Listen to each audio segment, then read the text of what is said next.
Olá pessoal, tudo bem? Eu sou o Geraldo Pazda e faço parte da Vinha de Farol de São Bento do Sul. E eu gostaria de compartilhar com vocês uma palavra que tem queimado em meu coração. Paulo consolava os cristãos filipenses no capítulo 1, versículo 29 da sua carta, com as seguintes palavras: porque vos foi concedido por amor de Cristo, não somente crer nele, mas também padecer por ele.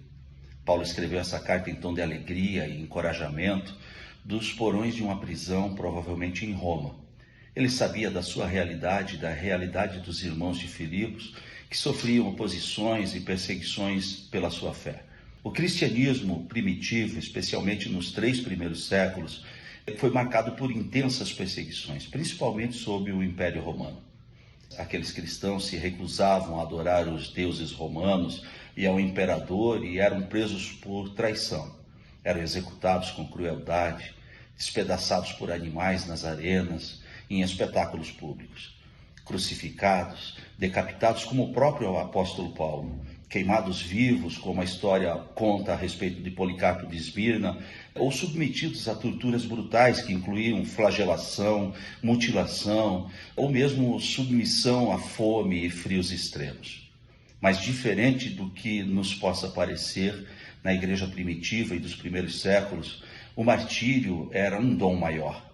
A morte por causa da fé era compreendida como uma imitação direta de Jesus, e os mártires eram reverenciados como heróis da fé.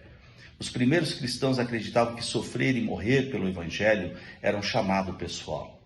Muitos mártires foram registrados na história da igreja, como Policarpo de Esmirna, Perpétua e Felicidade, Inácio de Antioquia e tantos outros. Suas histórias eram amplamente divulgadas e serviam de inspiração para outros cristãos. Há algum tempo, nesta mesma sala de mentoria Respirar, nós lemos o depoimento de um ministro de louvor que visitou como turista uma arena romana, hoje em ruínas.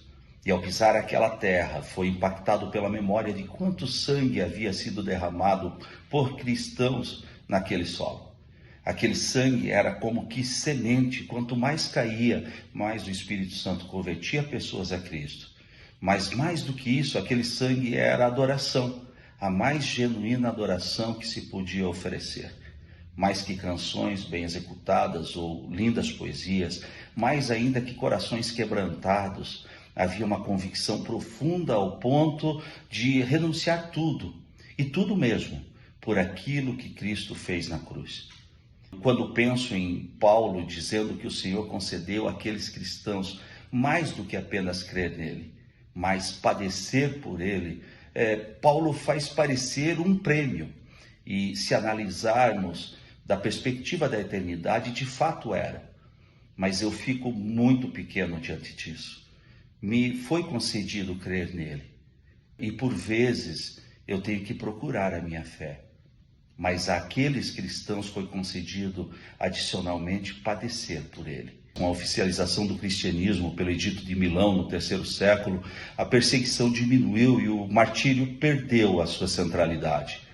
Muitos cristãos nesse novo cenário passaram a buscar outras formas radicais de entrega a Deus.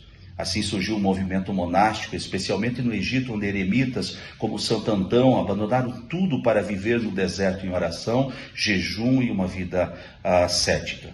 Esses monges levavam vidas de extrema simplicidade, sobrevivendo com pão e água, buscando a Deus no isolamento e na disciplina espiritual. Isso acontecia porque havia um constrangimento por esses cristãos, que já não mais sofriam o rigor da perseguição dos seus antepassados.